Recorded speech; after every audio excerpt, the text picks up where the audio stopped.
19 বছর প্রতিষ্ঠা উপলক্ষে আগত বন্ধুরা, ভাই বোনেরা, আপনাদেরকে অভিনন্দন জানাচ্ছি। একই সাথে আমি অভিনন্দন জানাচ্ছি বাংলাদেশের প্রধানমন্ত্রী মাননীয় শেখ হাসিনাকে।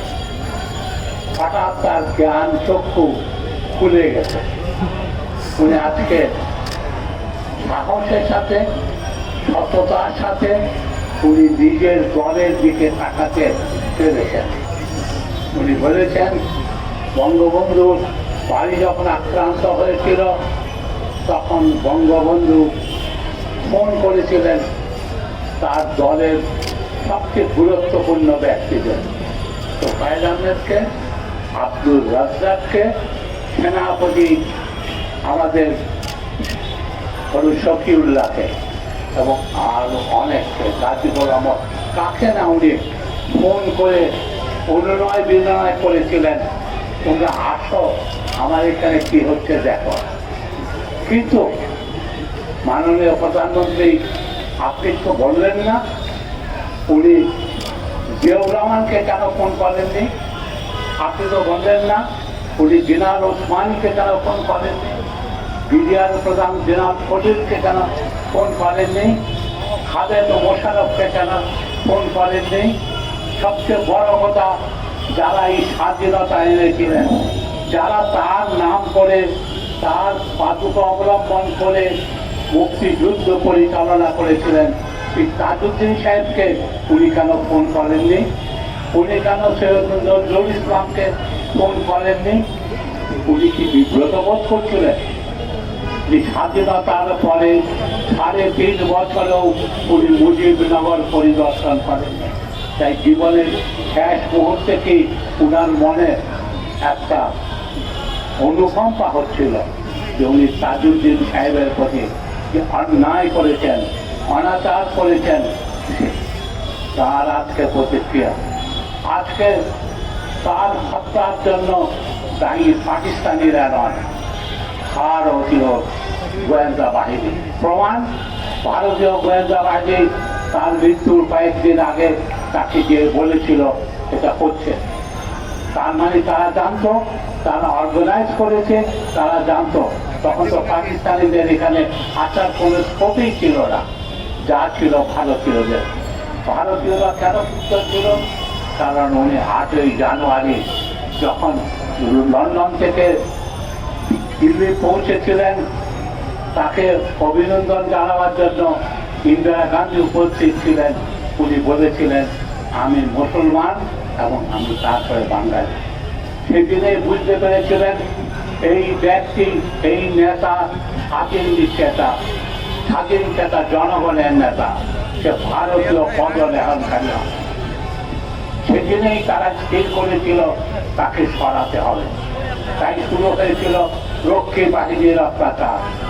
রক্ষী বাহিনীর কারণে আপনাদের স্মরণ থাকতে পারে, পাকিস্তান থেকে আগত সৈনিকরা, মুক্তিযুদ্ধকারী সৈনিকরা সবাই বঙ্গবন্ধুর উপরে ক্ষুব্ধ ছিলেন। তাছাড়া মাননীয় প্রধানমন্ত্রী, আপনি যেহেতু সাহস করে সত্য কথা বলছেন, একটা নিরপেক্ষ কমিশনের কথা, তা আপনাকে মনে করা চাই। আমার শেখ অত্যন্ত স্নেহভাজন শেখ কামালের কাহিনীটাও সামনে তুলে আনা। তার যৌবনের তাড়নায় সে অনেকগুলি কাজ করেছে, প্রত্যেকটা সমন্তর যোগ্য নয়। এই সব কিছু মিলেই আজকে বঙ্গবন্ধুর বিরুদ্ধে গেছিল এবং সেখানে ইনারা কেউ তার পাশে দেয়। যারা দাঁড়াতে পারত, যারা দাঁড়াতো, তাদেরকে উনি ডাকেন নাই। দ্বিতীয়ত, যেহেতু অনেক হয়ে গেছে, আমি আমার বক্তব্য দীর্ঘ করতে চাই না, আর কেবল দুটো কথা আপনাদের মনে করাতে চাই। বাংলাদেশের শ্রেষ্ঠ জাদুঘর হল শেখ হাসিনা। বাংলাদেশের আমাদের আইস না, এটা শ্রেষ্ঠ শেখ হাসিনা। উনি দেখেন কি অপূর্ব পরিকল্পনায় 18 সনের 30শে ডিসেম্বর রাতের আঁধারে সম্পূর্ণ সব কিছুকে উল্টে দিলেন। ঠিক একইভাবে এখন উনি বলতে শুরু করেছেন যে চন্দ্রিমার উদ্যানে সেখানে জিয়াউর রহমানের জিয়া রহমানের সব যখন নাই, উনি কি করে জানলেন? উনি ইতিহাস ভুলে গেছেন। আজকে তার বডি যারা রিসেট করেছিল সেই পুলিশেরই এখনো বেঁচে আছেন। অবশ্য অনেকে মারা গেছেন। সেই দিন তার মৃত্যু দেহ যারা এনেছিলেন, প্রোফাইল যিনি পোস্টমর্টম করেছিলেন ডক্টর প্রোফাইল বেঁচে আছেন, তাকে সচ্ছলতা করেছিল। তারপরে জিয়াউর রহমানের মৃতদেহ সব দেহ নিয়ে ক্যান্টনমেন্টের বাড়িতে যেই গেছিলেন সিও মিলিটারি পুলিশ, সে এখনো জীবিত আছে। খালেদা জিয়া জানতে চেয়েছিলেন সেটা কি খুলে দেখবো, তো যেন সব কিছু ত্যাগ করা হচ্ছে দেখেন না, তাই বলি। কিন্তু সেখানে তারপরে সেই আজকের যে সেখানে যে লোক সমাগম হয়েছিল, পরে যখন বডিটা আনা হয়, সেটা নিশ্চয়ই আপনাদের যাদের বয়স একটু বেশি আছে তাদের নিশ্চয়ই স্মরণ আছে। সেই এত লোকারণ্য, এমনকি যখন দীর্ঘকালী ভর্তি হয়েছিল তারই তো এত লোক হয়নি। সর্বকালের বৃহৎ জনসংগ্রাম হয়েছিল জিয়াউর রহমানের কবর যখন সেই মানিক মিয়া দুনিয়াতে আনা হয়েছিল। আজকে মাননীয় প্রধানমন্ত্রী আপনি হঠাৎ এইসব তথ্য কেন আনছেন? এটা অনেকাংশে মস্তিষ্ক বিকৃতির লক্ষণ। আপনার আজকে মানসিকভাবে এত চাপ আপনার উপরে এত অত্যাচার, আপনার বিশ্রাম প্রয়োজন, আপনার চিকিৎসা প্রয়োজন। অনুগ্রহ করে এই জাতীয় আর জিয়াউর রহমানকে নিয়ে টানাটানি করেন না, বঙ্গবন্ধুকে নিয়ে টানাটানি করেন না। তাদেরকে শান্তিতে ঘুমাতে দেন। তাদের প্রতি আমাদের সবাই জিয়ারত করি, তাদের প্রতি আমরা শ্রদ্ধা জানাই। দেশটাকে গণতন্ত্রের পথে নিয়ে আসে। শেষ কথাটা আসতে চাই আমাদের বিচারক মহোদয়দের মধ্যে। আমাদের বিচারপতিগণ অন্তত শেষ মুহূর্তে একটা ভালো কাজ করেছে। সম্ভবত পরিমণির সৌন্দর্য, পরিমণির চেহারা তুলন আর তার কান্না দেখে ওনারা তার দ্রুত জামিনের কথা বলেছে। এখানে এই জন্য অবশ্য ভেদাই পান না, আমিনুল ইসলাম চৌধুরী ইনারাও গিয়েছিলেন।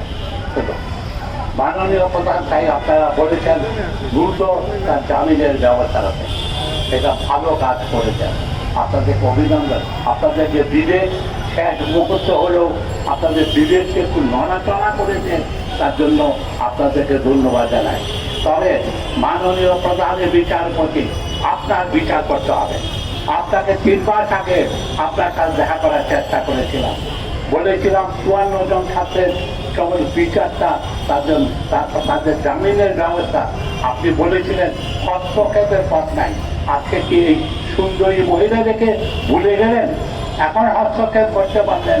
এই 54 জন ছাত্রকে আজও জেলে রয়ে গেছে, তাদের প্রায় 20 জন। আপনার যে বিচার, এইখানেই আপনার বিচার হবে। আপনাকে বিচার হবে, ন্যাংটা হয়ে যাবেন, আপনি টের পাবেন। এই জাতীয় অন্যায় অধিকার করলে টিকে থাকা যায় না, পালিয়ে যাবেন।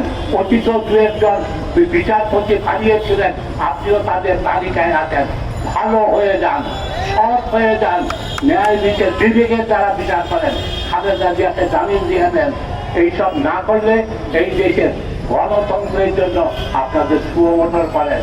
কেন এখানে ন্যায় গণতন্ত্র প্রতিষ্ঠা হবে না?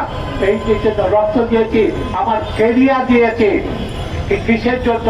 সাধারণ মানুষের মঙ্গলের জন্য। আমিও বিলেতে সেখানে কনসালটেন্ট হিসাবে লক্ষ টাকার বাড়িতে থাকতে পারতাম। বলি কি সাধারণ মানুষ, আমার ভাইরা যাদের পয়সায় আমি লেখাপড়া করেছি, তাদের আমার কর্তব্য পালনের জন্য যে আপনাদের কর্তব্য আপনারা পালন করেন, তা না হলে আপনাদেরকে জুতার বাড়ি খেতে হবে। আপনাদের জুতার বাড়ি অপেক্ষা করতে বিবেকের দ্বারা পরিচালিত হন। মাননীয় প্রধানমন্ত্রী, আপনার বিশ্রাম প্রয়োজন। আপনার শুভকামনা করতে ধন্যবাদ।